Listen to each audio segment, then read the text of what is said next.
आ गया audio video.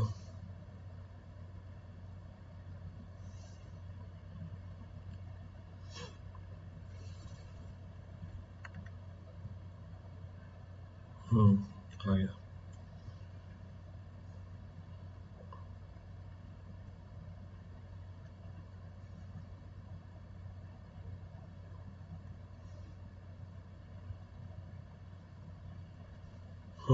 आ गया।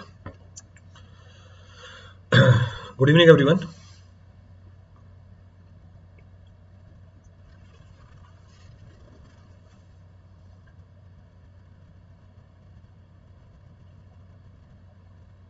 Is audio video clear for all?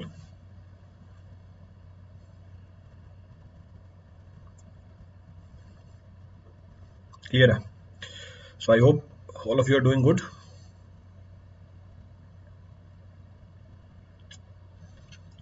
So we were discussing PYQs of, हम PYQ कर रहे थे किसका? SSC JEE का। So we were discussing PYQs of SSC JEE और इसमें हमारा टॉपिक चल रहा था स्ट्रक्चर, थ्योरी ऑफ स्ट्रक्चर्स। वैसे फॉर योर इंफॉर्मेशन की क्या कहते हैं, separately theory of structure mentioned नहीं है, तो इसका भी थोड़ा ध्यान रखना। वो स्ट्रेंथ ऑफ मटेरियल के अंदर ही है ये, तो सेपरेटली कोई मेंशन्ड नहीं है थ्योरी ऑफ स्ट्रक्चर्स कि अलग से कोई टॉपिक मेंशन करके दिया हो। वो स्ट्रेंथ ऑफ मटेरियल के अंदर ही चलती है कहानी। So it goes inside the strength of material. तो मेरे ख्याल से इसके 4 लेक्चर हो गए, 4 लेक्चर्स आर डन। अब इसके आगे चलेंगे। So will continue, 5th lecture को लेके आते हैं आगे। इसी तरह के चलते रहे तो आपके सारे सब्जेक्ट कंप्लीट हो जाएंगे। All the subjects will be completed. तो स्टार्ट करते हैं। स्टार्ट करने से पहले बेसिक अनाउंसमेंट्स है। 20% of is being rolled out on all the subscriptions. 20% role out कर दिया है सारे सब्सक्रिप्शन के ऊपर। Then price hike is coming soon, so it is the good time you can go for the subscription.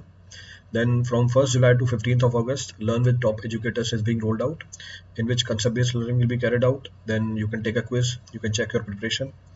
Then apart from this, if you top the quiz, you will be featured on the YouTube channel.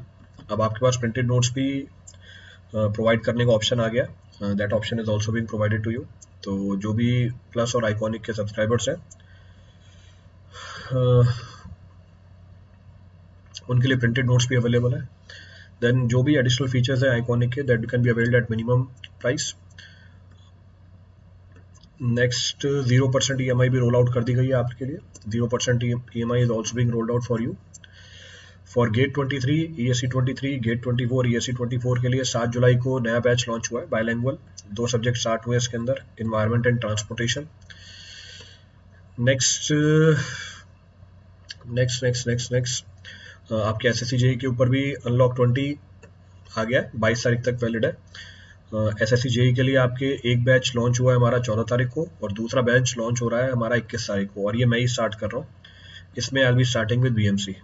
ये सबसे important topic है आपके SSC JEE का। Approximate weightage इसका 35 से लेकर 40% के बीच में। Approximate weightage varies in the range of 35 to 40%। Next, up to 25% off is also being provided on SSC JEE subscription। ये तो हमारे बेसिक अनाउंसमेंट्स है। These are our basic announcements। अब तो चलते हैं हम हमारे मेन पॉइंट ऑफ डिस्कशन के ऊपर। कहाँ तक कर लिया था कल हमने, ध्यान भी नहीं मेरे को। ये भी हो गया था, ये भी हो गया था। This was also being done।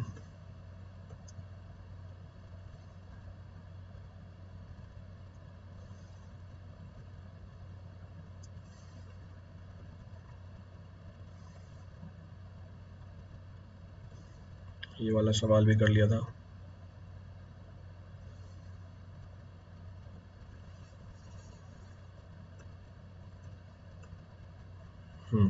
This was a last problem. एक बार कंफर्म कर लेना, एक बार कंफर्म करना। लास्ट प्रॉब्लम यही थी हमारी।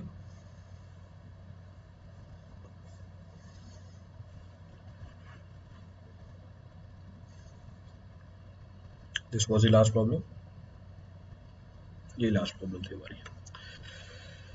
चलो आगे बढ़ते हैं। So will continue.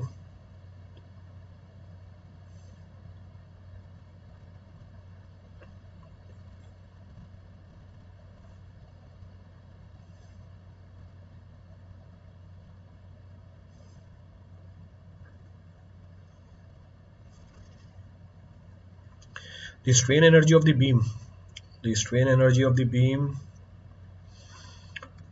dash independent of the shear force in the beam, independent of the bending moment, independent is same as that of potential energy, none of these. अच्छा, तो स्ट्रेन एनर्जी की बात कर रहा है. Strain energy is independent of the shear force. ये independent है shear force का, ये इंडिपेंडेंट होता है बेंडिंग मोमेंट का. क्यों? बेंडिंग की वजह से भी स्ट्रेन एनर्जी होती है. Strain energy is due to bending moment also, strain energy is due to shear force also. Strain energy potential energy के बराबर ही होती है, conservation of energy. So it is same as that of potential energy, conservation of energy. See correct है, same as that of potential energy. सही है, ये potential energy होती है स्ट्रेन एनर्जी हमारी, तो स्ट्रेन एनर्जी पोटेंशियल एनर्जी के बराबर ही होती है. सी इज करेक्ट. बहुत बढ़िया. मतलब ए और बी इनकरेक्ट है, मतलब ए और बी करेक्ट है.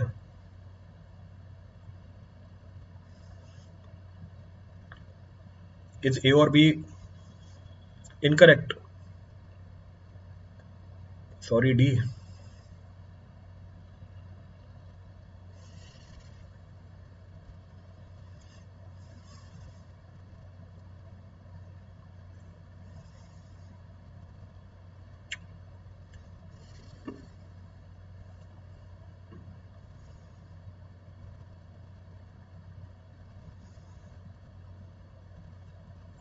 So which of the statement is correct?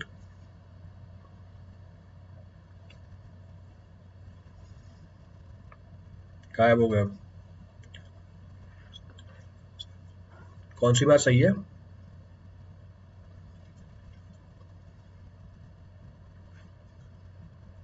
D बात सही है.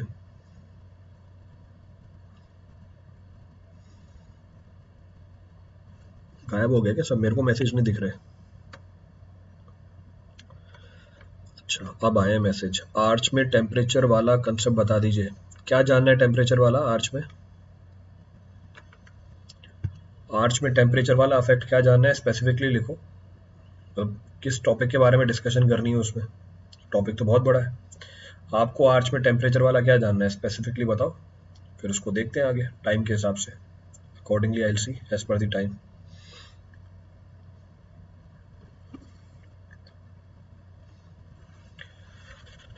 So independent of shear force, independent of bending moment, दोनों के ऊपर डिपेंडेंट है. Same as of potential energy, no. तो आंसर क्या है? D, none of these. तो आंसर आ गया हमारा नन ऑफ दीज. ठीक है, तो ये इंडिपेंडेंट है, डिपेंडेंट नहीं है. डिपेंडेंट होता तो मेरी ये बात सही हो जाती. अगर ये डिपेंडेंट होता तो दूसरी वाली बात भी सही हो जाती. Then also the statement would have been correct. तभी स्टेटमेंट सही निकल के आती. चलो आगे बढ़ते हैं. When the member is subjected to the axial tensile load, the greatest normal stress is equal to. When the member is subjected to the axial tensile load, the greatest normal stress is equal to. Greatest normal stress is equal to.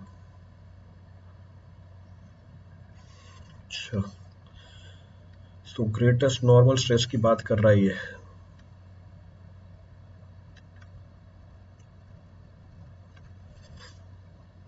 किसका सवाल है ये?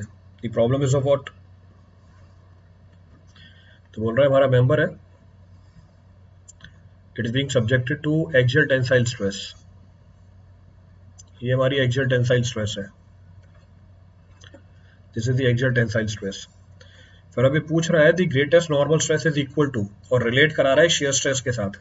It is relating this with the shear stress. तो यही हमारा sigma 1 है. Sigma is equal to sigma 1, और हमारे सिग्मा 3 की वैल्यू कितनी है? और हमारे सिग्मा 3 की वैल्यू कितनी है? 0. सिग्मा 3 कितना हो गया? 0 हो गया. तो अगर सिग्मा 3 0 हो गया और हमारा सिग्मा 1 सिग्मा है, तो डायरेक्टली कर लो मोड सर्कल से. तो ये 0 है, ये सिग्मा है, तो sigma 1 is equal to sigma only. ये हमारी क्या है? शेयर स्ट्रेस है. कौन सी शेयर स्ट्रेस है? मैक्सिमम शेयर स्ट्रेस है, जो रेडियस के बराबर होगी, और रेडियस कितना है, सिग्मा बाय 2 है। रेडियस कितना है मेरा, सिग्मा बाय 2 है। इसका मतलब ये है कि जो ग्रेटेस्ट नॉर्मल स्ट्रेस है, greatest normal stress is how much, greatest normal stress कितना हो गया, बी कौन है, केडी कुमार, देखो कितना हुआ, सिग्मा की वैल्यू कितनी हो गई, ट्वाइस ऑफ टाउ मैक्स हो गया ना, सो it is twice the maximum shear stress, ये ट्वाइस है हमारे मैक्सिमम शेयर स्ट्रेस के।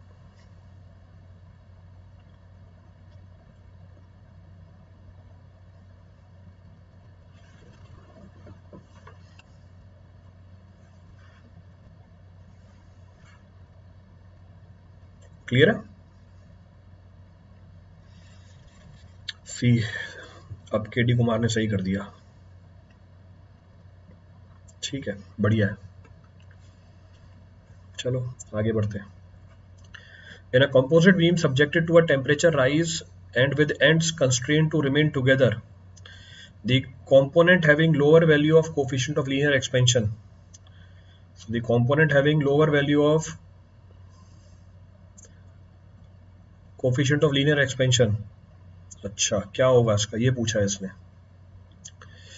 सो कॉम्पोजिट बीम है, तो पहला पॉइंट तो यही समझ में आया कि भैया कॉम्पोजिट बीम है, इसमें दो कंपोनेंट लगे हुए हमारे, two of the components are being installed in this, एक की अल्फा ज्यादा है, एक की अल्फा कम है, तो एक की अल्फा ज्यादा निकल के आ रही है और एक की अल्फा क्या है, कम निकल के आ रही है। तो पहले तो मुझे ये बताओ, forget about the problem, composite beam क्या होती है, what is being termed as composite beam,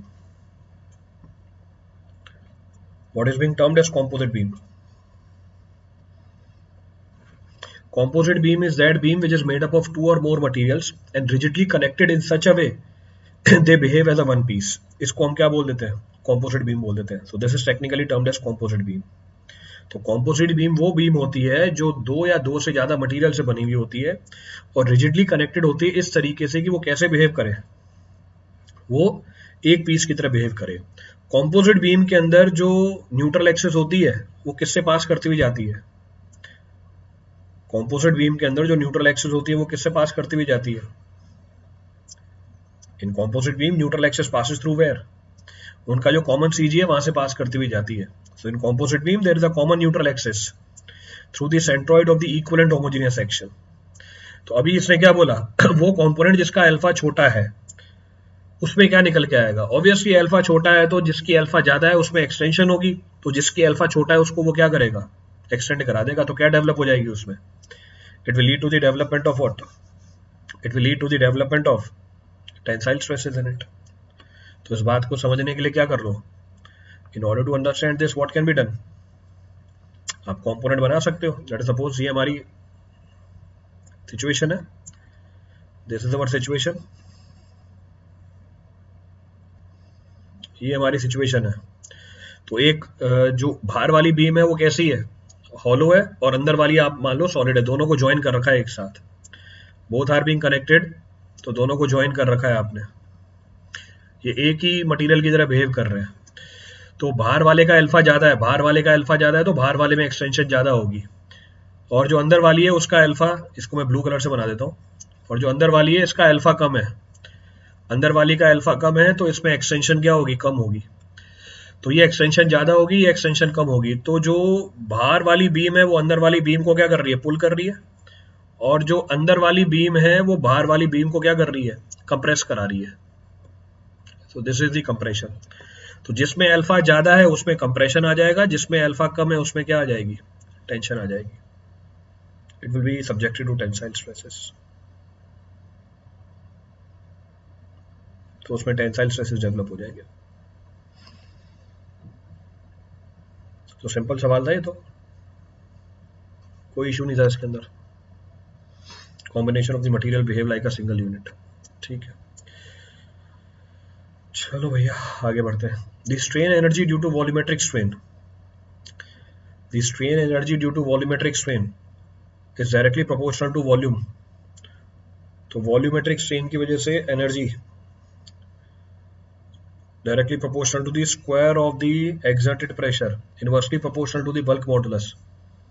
strain energy बताई थी आपको, strain energy was equal to half stress into strain per unit volume था, तो volume से multiply कर दिया, so multiplied by the volume। तो ये हमारी स्ट्रेन एनर्जी आ गई निकल के, this is the strain energy.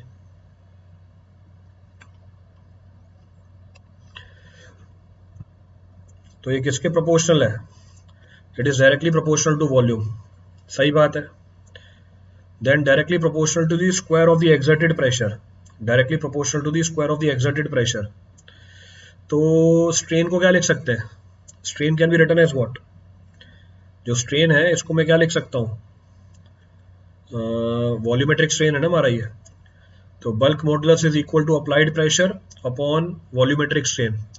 तो volumetric strain is equal to applied pressure, तो अप्लाइड प्रेशर बाय के यानी सिग्मा बाय के, तो half sigma into sigma by K into V, तो half sigma square by K into V. तो strain energy directly proportional है किसके? Applied pressure के, और strain energy inversely proportional है किसके? बल्क मॉडुलस के। यानी तीनों बातें सही है, all the options are correct. Coefficient of thermal expansion की values for different material learn करने की जरूरत है एसएससी जेईई में। हाँ, लर्न करने की जरूरत है एसएससी जेईई में, क्योंकि अगर सवाल में गिवन नहीं होगा तो हमें यह पता होना चाहिए कि किसका अल्फा ज्यादा है किसका अल्फा कम है। Let's suppose material they they aluminium और ब्रॉन्ज, अभी दोस्त ने लिख के दे दिया कि एक की अल्फा ज्यादा है एक की अल्फा कम है, पर अगर वो मटेरियल डाल दे कि एक एल्यूमिनियम है एक ब्रॉन्ज है, तो फिर मुझे पता होना चाहिए किसका अल्फा ज्यादा है किसका अल्फा कम है, whose alpha is more whose alpha is less।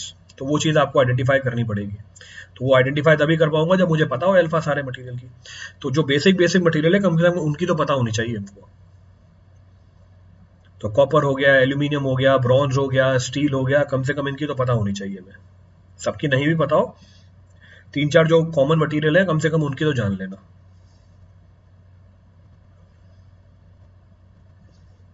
Clear है?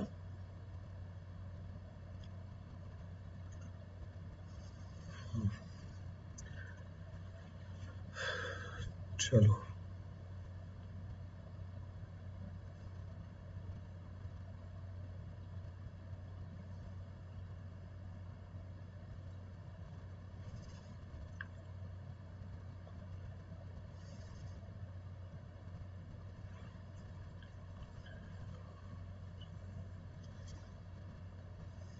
देखो नेक्स्ट प्रॉब्लम क्या है।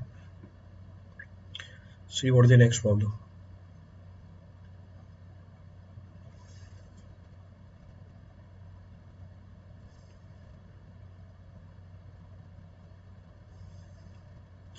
A simply supported uniformly rectangular bar of width b, depth d and length L carries an isolated load W at its midspan. The same bar experiences an extension E under the same tensile load. The ratio of the maximum deflection to the elongation is। ठीक है,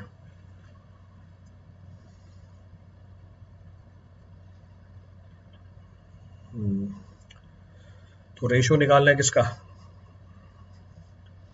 ratio निकालना maximum deflection का। Simply supported है, maximum deflection कितनी होती है?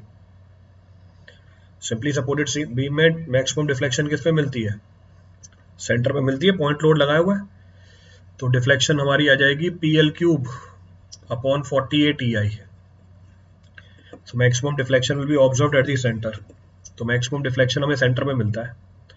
तो simply supported है, जो डिफ्लेक्शन निकल के आएगी सेंटर पे निकल के आएगी, तो deflection will be at centre. ये हमारा डेल्टा मैक्सिमम है। फिर बोल रहा है आपने इसको एक्सटेंड किया, तो एक्सटेंशन कितनी निकल के आएगी? PL upon A. So extension is equal to PL upon A. अब PL अपॉन ए आ गया, और रिलेशनशिप पूछ रहा है L और D के अंदर। सो रिलेशनशिप पूछ रहा है L और D के अंदर, तो डालो। तो ratio of the maximum deflection to the elongation, so delta maximum by E will be equal to what? PL³ upon 48 EI into PL upon AE। तो E तो कैंसल आउट हो गया, P भी कैंसल आउट हो गया, L square बन गया यहाँ पे। तो ये निकल के आता है L square A upon 48 I। So L square A upon 48 I, this is the value which is coming out. तो एरिया डालो कितना होगा? What is the cross section area? Cross section area हमारा B इंटू डी। तो cross section area हो गया हमारा B into D. What about the value of I? I की वैल्यू कितनी है? BD³ bye 12। आई की वैल्यू है हमारी बी डी क्यूब बाय 12, तो ये 48 है बाय 12, ये कटा 4 आया, बी कटा डी स्क्वायर आया, तो ये वैल्यू आ रही है L square D by L square, नीचे क्या आ गया, what is the value coming out, नीचे है हमारा डी बाय 2 का होल स्क्वायर। अब देख लो कौन सा आंसर आ रहा है, what is the value coming out,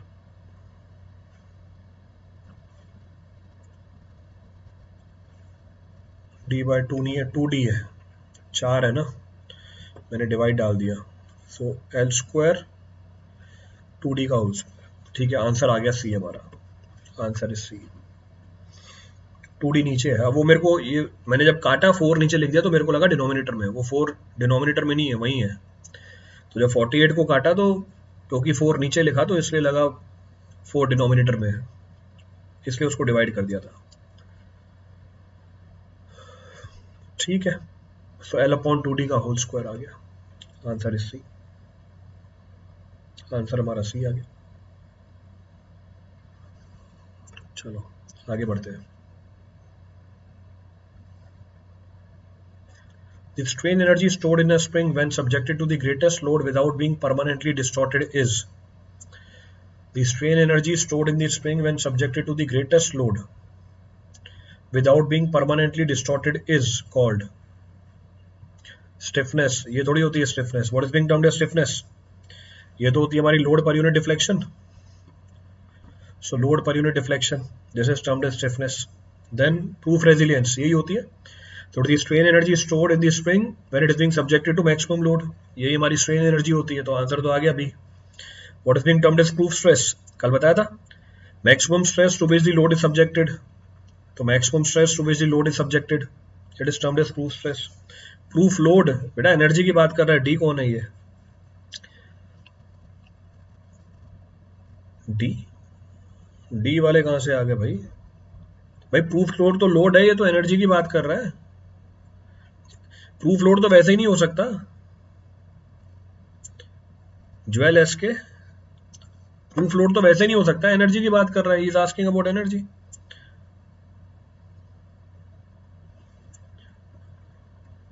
So proof load is equal to what, maximum load to which spring is being subjected, ये कल भी बताया था प्रूफ लोड तो मैंने, it is the greatest load that the spring can carry without getting permanently distorted। तो proof load वो सबसे ज्यादा मैग्नीट्यूड वाला लोड है जो स्प्रिंग कैरी कर सकती है बिना डिफॉर्मेशन के। प्रूफ स्ट्रेस वो मैक्सिमम स्ट्रेस है जो स्प्रिंग कैरी कर सकती है बिना डिफॉर्मेशन के। प्रूफ रेजिलियंस वो मैक्सिमम स्ट्रेन एनर्जी है जो स्प्रिंग के अंदर स्टोर हो सकती है बिना डिफॉर्मेशन के। और स्टिफनेस है लोड पर यूनिट डिफ्लेक्शन, ये हमारी स्टिफनेस होती है। तो stiffness is load per unit deflection, ये हमारी स्टिफनेस निकल के आ जाती है। This is termed as stiffness.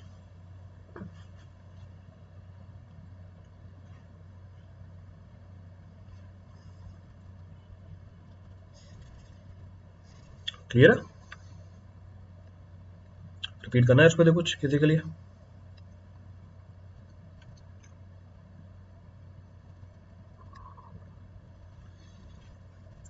Maximum ही है बस टर्म अलग है। हाँ मैक्सिमम ही है बस टर्म अलग है, only the terms are difference. Maximum ही है बस टर्म अलग है, सही बात है। आगे बढ़ते हैं।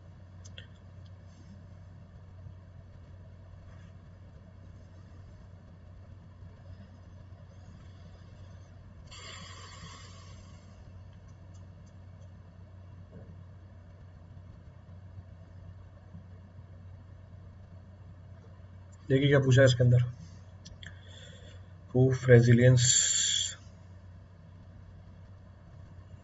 हाँ जी, पर यूनिट वॉल्यूम होता है, कल बताया तो था, कल वाली क्लास में डिस्कस तो किया था हमने इस चीज को। yesterday we have discussed about this। कल तो रिलेशनशिप भी बताई थी आपको, प्रूफ रेजिलियंस के अंदर रिलेशनशिप बताई थी, वॉल्यूम के अंदर रिलेशनशिप बताई थी, मॉडुलस ऑफ रेजिस्टेंस के बीच में रिलेशनशिप बताई थी। तो सही है, पर यूनिट वॉल्यूम है।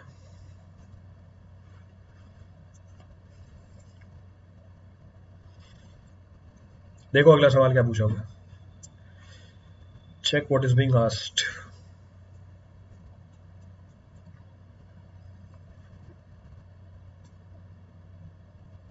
A compound bar consists of two bars of equal length. Steel bars cross section is 35 mm square and brass bar cross section is 3000 mm square. These are being subjected to compressive load of 1,00,000 Newton. If modulus of elasticity of steel and that of brass is given, the stress developed. Calculation वाला बता दिया, ये सवाल तो calculate करना पड़ जाएगा, इसमें तो कैलकुलेशन वाली बात आ जाएगी. तो कैलकुलेशन लो, करके दो कैलकुलेशन.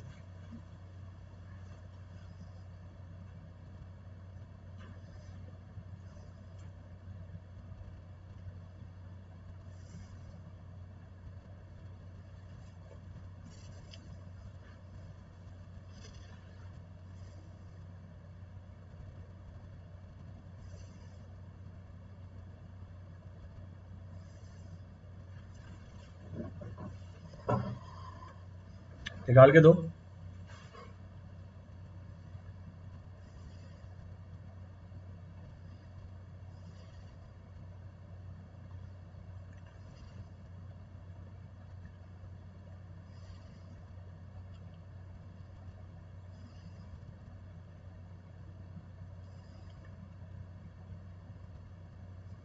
आ रहा है किसी का? नहीं आ रहा. पेजेस ऐड करो. देखो क्या पूछा है.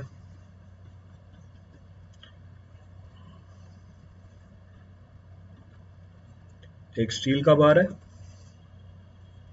और दूसरा किसका है? एक स्टील का है 3500 और दूसरा क्या है हमारा 3000 हमारा ब्रास का है. तो स्टील और ब्रास और स्टील, आपने इनके ऊपर क्या किया, लोड अप्लाई किया. दे रखा है कुछ लोडिंग इन्होंने, you applied the load over them. कितना 1,00,000 न्यूटन का लोड लगा रखा है. ये लगा है कंप्रेसिव लोड लगा रखा है 1,00,000 न्यूटन का. आई थिंक ये दोनों में सेम है proof and mod.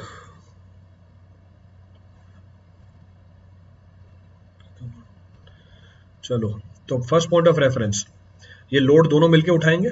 So I will say total load being applied is equal to load carried by the steel bar, load carried by the brass. तो पहला पॉइंट ऑफ डिस्कशन तो ये आ गया, first point of discussion. Next equation, compatibility equation. क्योंकि single unit की तरह काम कर रहे हैं ये, अब सिंगल यूनिट की तरह काम कर रहे हैं तो हम बोलेंगे delta of steel must be equal to delta of brass. तो delta of steel PL upon area of steel modulus of elasticity of steel, PBL area of brass modulus of elasticity of brass. Length cut जाएगी. ये मेरी दूसरी equation है. This is my second equation. पूछा क्या अगले ने, पूछ रहा है स्ट्रेस बता दो कितना होगा. तो अगला स्ट्रेस की वैल्यू मांग रहा है आपसे. अच्छा भैया, स्ट्रेस की वैल्यू मांग रहा है. डेल्टा सेम तो कर लिया, स्ट्रेस की वैल्यू निकालना तो भैया स्ट्रेस की वैल्यू. तो फिर इसको तो इक्वेशन 2 नहीं लिखेंगे, तो हम बोलेंगे लोड बाय एरिया. स्ट्रेस ही तो हुआ ही है, नहीं ऐसे ही छोड़ना पड़ेगा. एरिया कितना है स्टील का, स्टील का एरिया है 3500 और मॉडुलस ऑफ इलास्टिसिटी कितनी है स्टील की 0.2. ब्रास PB एरिया कितना है 3000. सो एरिया है 3000. मॉडुलस ऑफ इलास्टिसिटी कितनी है ब्रास की 0.1. जरा रिलेशनशिप बताना ये क्या आ रही है. Load carried by the steel is how many times the load carried by the brass. Calculate करके बताओ. ये आंसर भी निकाल लिया, गजब. Load carried by the steel is how many times the load carried by the brass. जरा ये calculate करके बताइए value.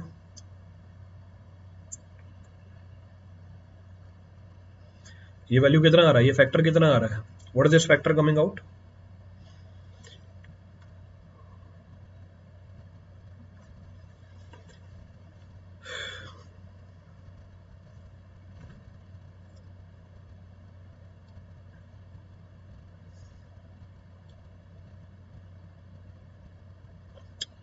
What is this factor coming out. Factor कितना आ रहा है 7/3. 2.33, सो 2.33 ये दूसरा फैक्टर है 2.33। तो हम बोलेंगे 2.33 load carried by the brass plus load carried by the brass is equal to total load carried by the brass 10⁵ divide by 3.33। Load carried by the steel will be equal to 2.33 divide by 3.33 into 10⁵। यही value है। अब stress निकाल लो। तो stress will be equal to, so stress of steel load divide by the area of steel, so 2.33 into 10⁵ divide by 3.33 into area है 3500। Load carried by the brass is known to us, इसको divide कर दो area of brass से, तो 10⁵ upon 3.33 area of brass कितना है, area of brass is 3000। चलो calculate करके बताओ, रिजल्ट निकाल के बताओ।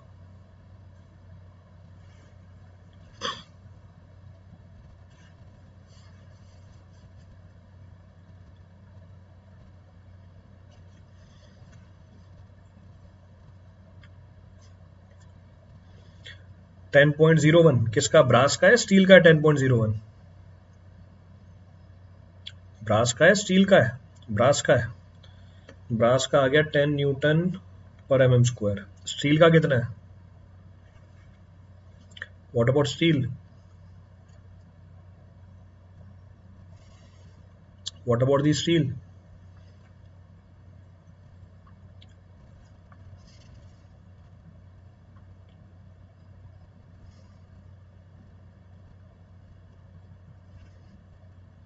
$8.58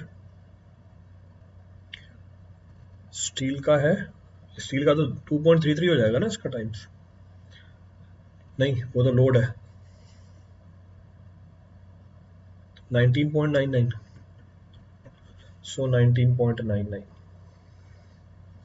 सो 19.99 न्यूटन पर mm²।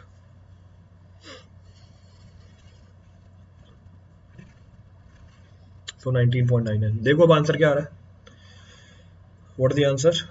So answer is a, answer हमारा ये।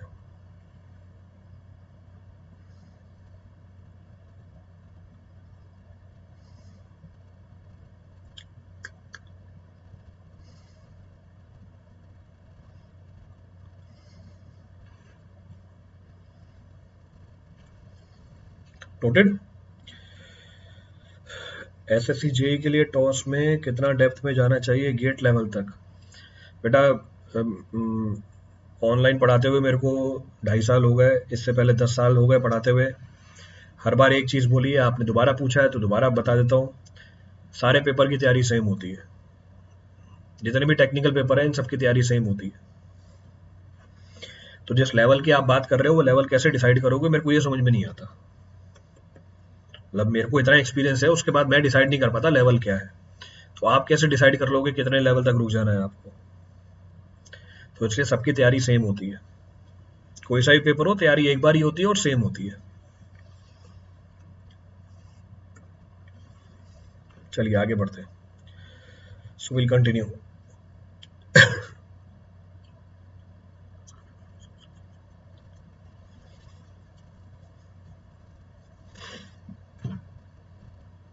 The validity of the principle of superposition, material should behave in which manner? For the validity of principle of superposition, the material should behave in which manner?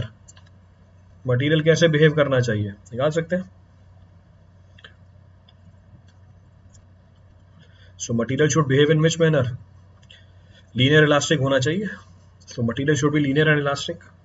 कहने का मतलब ये है, principle of superposition लगाने के लिए आपका जो स्ट्रेस फंक्शन है, वो लीनियरली डिपेंडेंट होना चाहिए पैरामीटर के ऊपर। तो इसका मतलब दोनों में लीनियर रिलेशनशिप होनी चाहिए। जैसे एग्जांपल, प्रिंसिपल ऑफ सुपरपोजिशन कैसे बता सकता हूँ, how it can be explained. Let us suppose ये मेरा बार है, दिस इज द बार। इसके ऊपर आपने लोड लगाया P1, तो डेल्टा 1 कितना होगा? PL बाय ए। अब आपने इसी बार के ऊपर लोड लगाया P2। अब आपने इसी बार के ऊपर लोड लगाया P2, तो डेल्टा कितना होगा? डेल्टा होगा P2L बाय ए।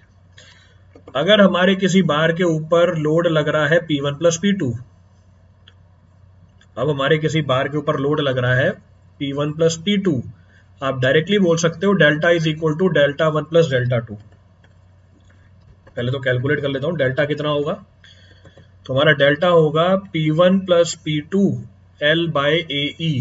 तो ये किसके बराबर है? डेल्टा 1 प्लस डेल्टा 2 के बराबर। अब ये ऐसा मैं क्यों कर पाया? ये ऐसा मैं इसलिए कर पाया क्योंकि मेरे डेल्टा और लोड के बीच में जो रिलेशनशिप है वो कैसी है? लीनियर है। दोनों के बीच में रिलेशनशिप कैसी है? लीनियर रिलेशनशिप है, इसलिए आप डायरेक्टली अप्लाई पाए इसको। Hence you are able to apply this directly. तो अगर लीनियर इलास्टिक रिलेशनशिप है तब तो काम कर जाएगी, पर नॉन लीनियर रिलेशनशिप हुई तब आपकी ये रिलेशन काम नहीं करेगी। जैसे समझने के लिए एग्जांपल, डेल्टा 1 हमारा ये है, स्ट्रेन एनर्जी कितनी है इसकी? What about the strain energy of this? Strain energy होगी P1 square L upon 2AE। यहाँ पे स्ट्रेन एनर्जी कितनी होगी? P2 square L upon 2AE। यहाँ पर स्ट्रेन एनर्जी कितनी होगी? Here strain energy will be equal to P1 plus P2 का whole square L upon 2AE, which is not equal to U1 plus V2। ये U1 plus U2 के बराबर नहीं है। तो मैं डायरेक्टली ये principle of superposition strain energy के लिए क्यों नहीं लगा सकता? क्योंकि ये और लोड लीनियरली वेरी नहीं कर रहे, they are not varying linearly. Clear है? तो आप इसको अप्लाई कर सकते हो डिफ्लेक्शन के लिए, पर स्ट्रेन एनर्जी के लिए अप्लाई नहीं कर सकते। You can not apply it for strain energy. Clear है?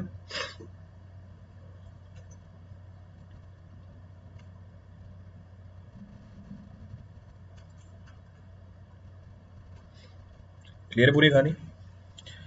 रमित धीमन, इसे ब्लॉक कर दीजिए प्लीज, डिस्टर्ब हो रहा है। भाई क्यों डिस्टर्ब हो रहा है? क्या कर रहा है वो? तुम्हें मेरा वीडियो ब्लॉक कर रहा है? नहीं। क्या मेरी आवाज ब्लॉक कर रहा है? नहीं। इग्नोर मारो भाई, अपने आप फ्रस्ट्रेट आगे भग जाएगा।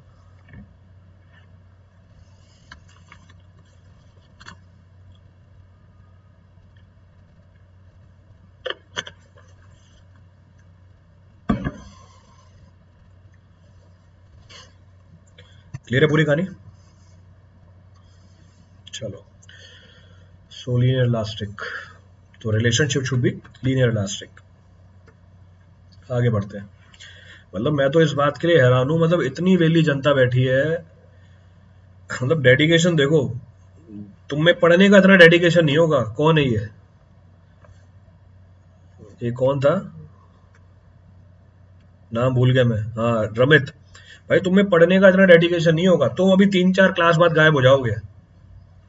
तुम अभी 3-4 क्लास बाद गायब हो जाओगे। ये देखना, ये यही रहेगा जब तक मैं चारों सब्जेक्ट नहीं पढ़ा देता। तो डेडिकेशन देखो ना, तुम उनसे सीखो कितना डेडिकेशन है हर काम के लिए।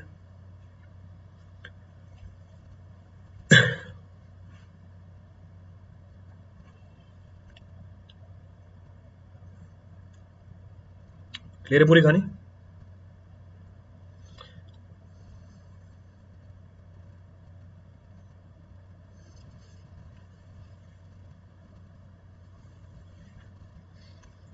चलो आगे बढ़ते हैं। So will continue. देखो अगला सवाल क्या है।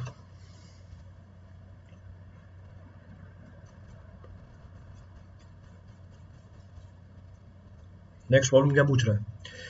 The yield moment of the cross section is defined as the moment that will just produce the yield stresses. The yield moment of the cross section is defined as the moment that will produce the yield stresses. अच्छा, yield moment क्या होता है? तो yield moment RCC का आ गया ये तो।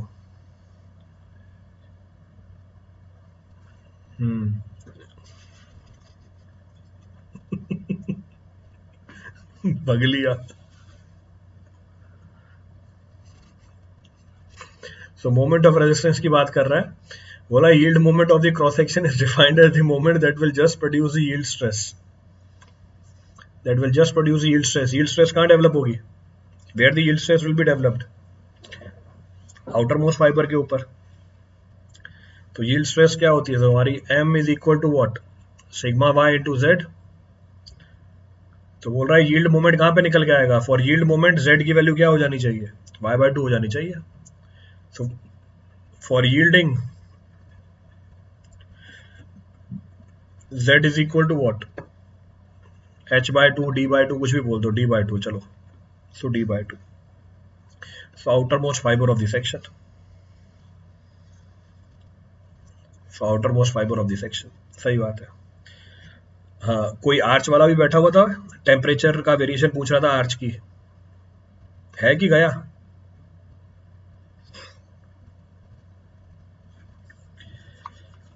HPSC में 60% 40% का रेशियो टेक्निकल नॉन टेक्निकल का है। अब समझ नहीं आ रहा टेक पे ज्यादा फोकस करें या नॉन टेक पे, चुपचाप लेक्चर देखने पे फोकस करो, हो जाएगा सिलेक्शन। तो आपका फोकस कैसा होना चाहिए, चुपचाप जो क्लास में डिस्कस हो रहा है उसके ऊपर, क्लियर है? टेम्परेचर चेंज पर आर्च में सपोर्ट रिएक्शन और थ्रस्ट में क्या चेंज आता है 3 इंच आर्च में, वो बता दो। अब देखो बेटा, क्लास में डिस्कशन चल रही है मेरी, ये क्लास के लास्ट तक बैठे रहना, क्लास मेरे ख्याल से 10-15 मिनट की है, लास्ट में बता दूंगा आपको मैं, I discuss this point at the last, क्योंकि बाकी लोगों का ये डाउट नहीं है, क्योंकि उनका टाइम वेस्ट होगा, their time will be wasted. आखिरी में बैठ जाना, क्लास पूरी होने के बाद 10 मिनट में बता दूंगा। अरे नहीं, इसके बाद भी तो क्लास है मेरी, तो 5 मिनट में ये करा देता हूँ, आखिरी के 5 मिनट में आपको बता दूंगा मैं, last 5 minutes I discuss this. चलो 9 बजे दूसरी क्लास भी तो मेरी। Beam composed of more than one material rigidly connected together so as to behave one piece, ये तो भी पीछे बताया था आपको, this we have discussed earlier also, this is termed as what, composite beam, इसको हम टेक्निकली क्या बोल देते हैं, composite beam। तो beam composed of more than one material rigidly connected so as to behave as a one material, it is technically termed as what, every lecture okay sir on offline, हाँ जैसे भी है, आखिरी के 5 minute में आपको बता दूंगा, in the last 5 minute I will discuss.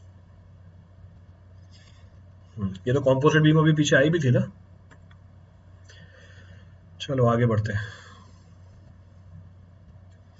For a material having modulus of elasticity E and modulus of rigidity N, it is seen that E is equal to 2N, the bulk modulus of the material। अच्छा, ये तो relationship के ऊपर आ गया सवाल, this problem is on relationship.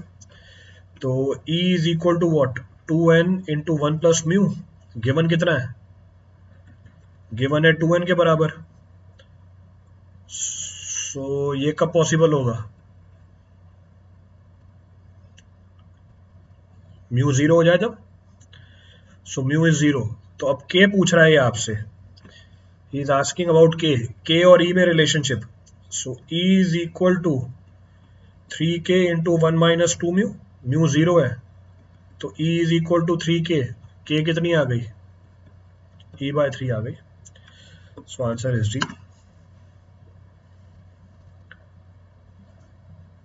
So answer comes out to be E/3। ये बेचारा रोज तंग करने आता है, लास्ट में आते आते आंसर बताने लग जाता है। शुरू में आता है बकवास करके, खुद ही फ्रस्ट्रेट हो जाता है और फिर आके अपना आंसर बताना चालू कर देता है।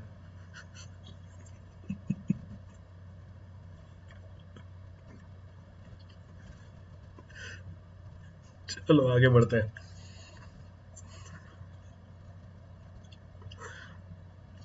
For the same span and loading condition, तुम ब्लॉक करवा रहे थे, तुम्हारा एंटरटेनमेंट कैसे होता, एक तो बेचारा अगला एंटरटेनमेंट करने आता है तुम्हारा, तुम ब्लॉक करवा रहे थे।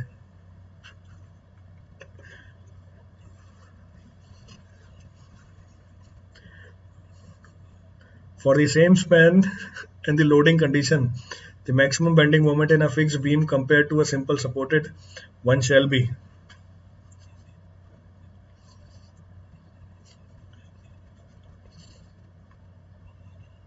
हाँ बिल्कुल बिल्कुल, कंटिन्यू रखो, तुम कंटिन्यू रखो। For a same beam, the loading condition, the maximum bending moment is fixed beam is compared to,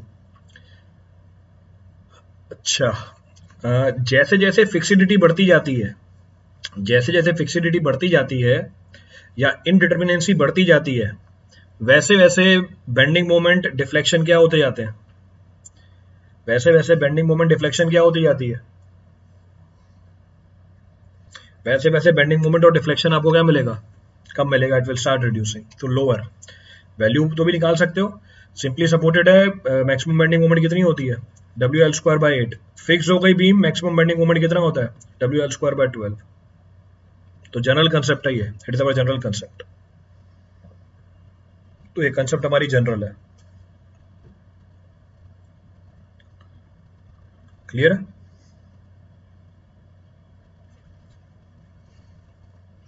चलो आगे बढ़ते हैं।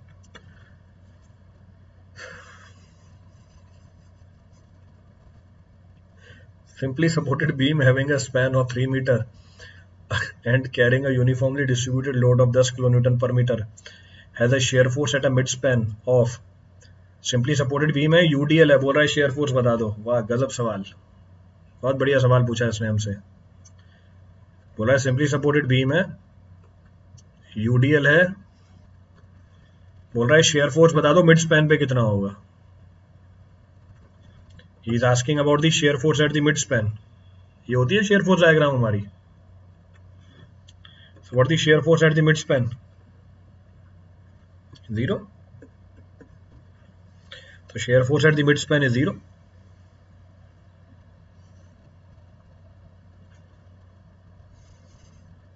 So shear force at the mid span is 0.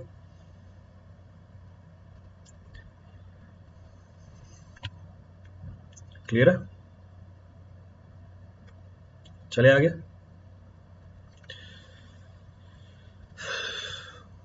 Shall we continue?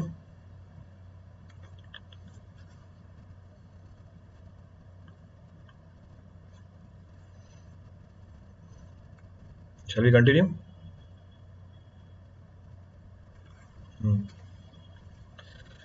चलिए ठीक है। अब एक जने को वो टेम्परेचर का वेरिएशन पूछना था 3 इंच आर्च के अंदर, तो वो जानकारी दे देता हूँ। अगर आप इंटरेस्टेड हो उसके अंदर तो अच्छी बात है, नहीं इंटरेस्टेड हो तो अपन प्रॉब्लम कल ही कंटिन्यू करेंगे, क्योंकि वो टॉपिक इंपॉर्टेंट है और हो सकता है सवाल आ जाए उसके ऊपर। Since that topic is important and the problem में बी आस्क्ड ओवर दैट, तो उसके बारे में मैं डिस्कशन कर रहा हूँ। तो फर्स्ट पॉइंट ऑफ रेफरेंस, पहला पॉइंट ऑफ रेफरेंस है, अगर 3 हिंज आर्च है, क्योंकि वो डिटर्मिनेट स्ट्रक्चर होती है, ध्यान से सुनना, 3 हिंज आर्च डिटर्मिनेट स्ट्रक्चर है, डीएस की वैल्यू 0 है। इनिशियली अगर आर्च के ऊपर आपका कोई लोड नहीं है, इनिशियली अगर आर्च के ऊपर आपका कोई लोड नहीं है, ध्यान रखना सेल्फ वेट कंसीडर नहीं कर रहे, I am not considering the self weight. उस सिचुएशन में, उस सिचुएशन के अंदर अगर आपने टेम्परेचर को बढ़ाया, ना हॉरिजॉन्टल थ्रस्ट डेवलप होगी ना वर्टिकल रिएक्शन डेवलप होगी। So neither there will be horizontal thrust nor there will be vertical reaction. क्यों? क्योंकि 3 इंच आर्च कैसी स्ट्रक्चर है, डिटर्मिनेट स्ट्रक्चर है। तो मैंने पहला केस लिया, आज एक केस बताता हूँ 2 इंच आर्च, कल बता दूंगा मैं आपको। So since we are talking about 3 inch arch, क्योंकि हम बात कर रहे हैं किसकी, 3 इंच आर्च की। So since we are talking about 3 inch arch, ये है मेरी 3 inch arch.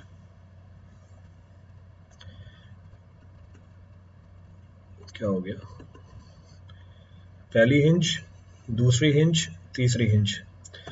So since we are talking about 3 hinge arch, तो मैंने पहला पॉइंट क्या लिखा, डीएस की वैल्यू 0, डीएस की वैल्यू मतलब डिटर्मिनेट है, तो डिटर्मिनेट है, सो दिस इज डिटर्मिनेट। मैंने बोला इनिशियल लोड 0, इनिशियल लोड 0, इसका मतलब क्या हुआ, इनिशियली कोई लीडिंग नहीं है, there is no loading over this, तो इनिशियल लोड 0 है। तो अगर आपने टेम्परेचर चेंज किया, अगर आपने टेम्परेचर चेंज किया, इसका क्या इंपैक्ट पड़ेगा हॉरिजॉन्टल थ्रस्ट और वर्टिकल रिएक्शन के ऊपर। What is the impact of this on horizontal thrust and vertical reaction, no change, कोई चेंज नहीं निकल के आता। So this is R A, this is R B, this is H A, this is H B, ये हमारी rise है और ये हमारा स्पैन है, this is rise and span H, this is L. तो अगर आपने टेम्परेचर को बदला, इसका क्या इंपैक्ट है, आप बोल सकते हो delta H is equal to delta R, this is equal to 0, no change will be there. Clear चीज।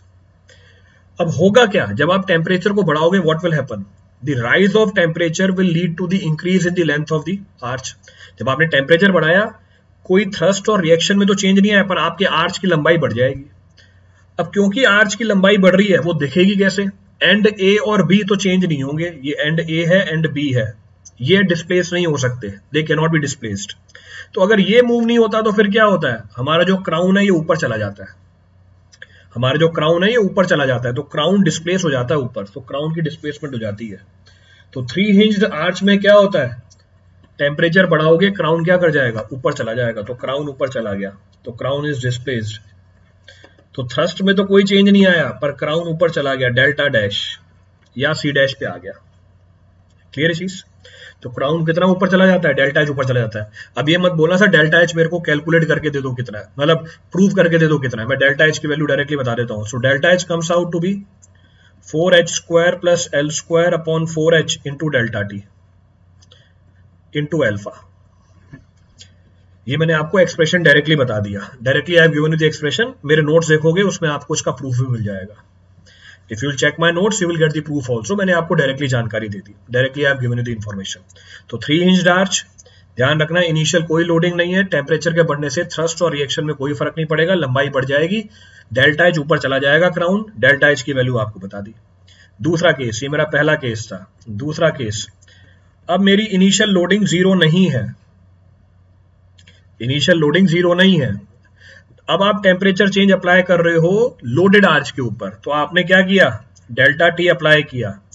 जब आप डेल्टा टी अप्लाई करोगे व्हाट विल हैपन, अब आपकी हॉरिजॉन्टल थ्रस्ट क्या कर जाएगी, चेंज हो जाएगी। Now the horizontal thrust will be change, तो अब आपकी डेल्टा एच की वैल्यू जीरो नहीं होगी, so delta H will change. Delta H में चेंज क्या आता है, delta H by H is equal to minus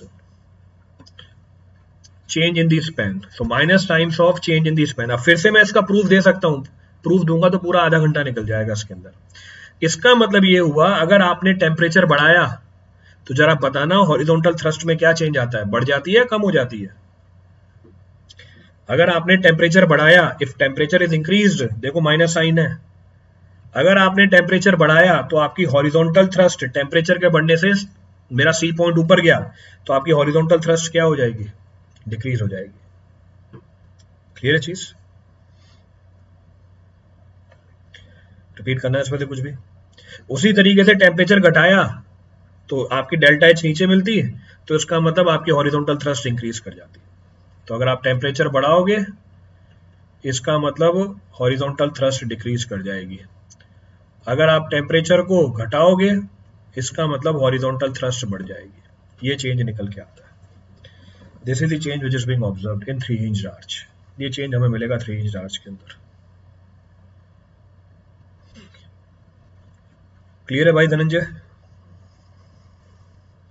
मतलब फ्री में तुम सारे फायदे उठा लो, मतलब जो बातें पैसे देने के बाद भी नहीं बताई जाती, फ्री में उठा लो तुम सारे फायदे।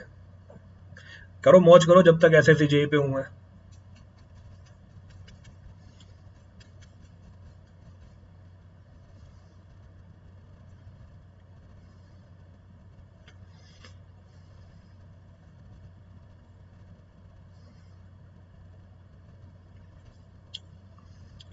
चलो बाकी अब कल करते हैं, दूसरी क्लास है मेरी।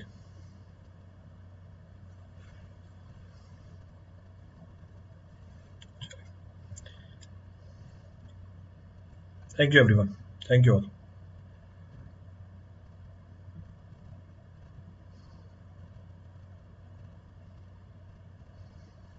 Thank you everyone.